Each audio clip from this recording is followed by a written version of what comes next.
আলমবাজার শ্রী আদর্শ হিন্দি মাধ্যমিক বিদ্যালয় কৌস্তব বাগচিকে বুথে ঢুকতে বাধা। ঘটনাস্থলে আসেন বরানগর বিধানসভা কেন্দ্রের উপনির্বাচনে তৃণমূল প্রার্থী সায়ন্তিকা বন্দ্যোপাধ্যায় ও সৌগত রায়।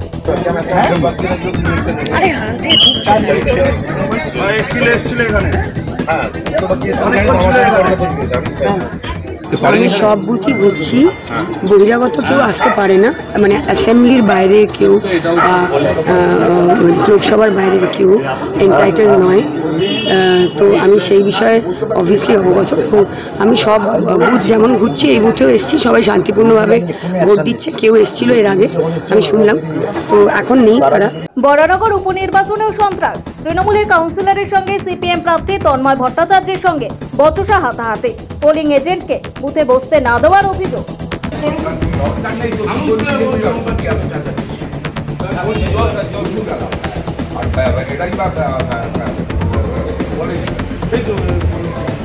বরানগর বিধানসভা কেন্দ্রের 61 ও 62 নম্বর বুথে সিপিআইএম প্রার্থী তন্ময় ভট্টাচার্যকে দেখে চোর চোর স্লোগান, অভিযোগ তৃণমূলের বিরুদ্ধে। বরানগর পুরসভার 14 নম্বর ওয়ার্ডে তৃণমূল কংগ্রেসের পুরপিতা শান্তনু মজুমদারের নেতৃত্বে তৃণমূল কংগ্রেসের গুন্ডা বাহিনী আক্রমণ করে বলে অভিযোগ।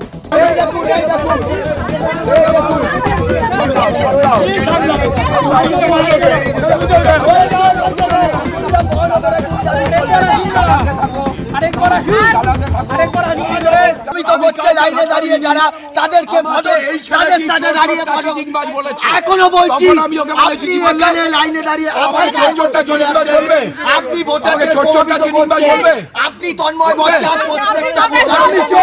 বরানগর বিধানসভা উপনির্বাচনে একাধিক জায়গায় ইভিএম খারাপের অভিযোগ বিজেপি প্রার্থী সজল ঘোষের। তিনি বলেন, এত মেশিন খারাপ আমি কখনো দেখিনি। মেশিন খারাপের পিছনে রাজনৈতিক ষড়যন্ত্র আছে বলেও অভিযোগ করেন সজল ঘোষ। চতুর্দিক থেকে মেশিন খারাপের অভিযোগ আসছে। আমি দীর্ঘদিন রাজনৈতিক কর্মী, নির্বাচন করেছি। এত মেশিন খারাপের অভিযোগ আমি কখনো দেখিনি। আমার দৃঢ় বিশ্বাস এই মেশিন খারাপ হওয়ার পেছনে কোনো রাজনৈতিক ষড়যন্ত্র আছে। তার কারণ এই মেশিনটা যখন 1.5-2 ঘন্টা বাদে ঠিক করা হবে, তখন যে ভোটের লাইনে লম্বা লাইন দিয়ে ভোটাররা দাঁড়িয়ে আছেন, তারা অনেকেই অধৈর্যই গরম রোদ্দুরে চলে যাবে। আমি বলছি এটা আইপ্যাকের চক্রান্ত। আমি নির্বাচন কমিশনকে বলবো ইমিডিয়েট এই বিষয়টার দিকে দৃষ্টি দিতে। আমি দীর্ঘদিন রাজনীতি করেছি, কখনোই এত মেশিন, এই মুহূর্তে এখন 7:40 বাজে, 252টা বুথের মধ্যে অন্তত মিনিমাম কমপক্ষে হলেও 15-20টা বুথে মেশিন খারাপ।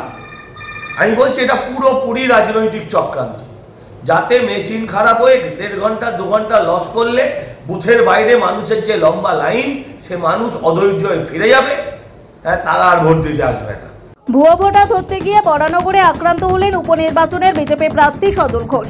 সেখানকার একটি বিজেপি পার্টি অফিসে ভাঙচুর করার অভিযোগ ওঠে তৃণমূলের বিরুদ্ধে। বিষয়টিকে কেন্দ্র করে তুমুল উত্তেজনা ছড়িয়েছে।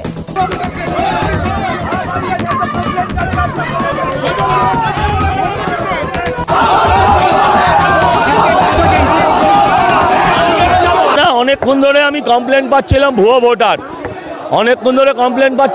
ভোটার, হ্যাঁ ধরে ফেলেছি দুটোকে, আর পালিয়ে গেছে অমনি। আরে ও গো ব্যাক দিলে কি হবে? গো ব্যাক দিলে ব্যাক করতে এসছি নাকি? লাঠি ছাড়া কোনো ওষুধ নেই। সিঞ্জিনী পোদ্দার ও সৌভিক সান্যালের রিপোর্ট, সময় কলকাতা।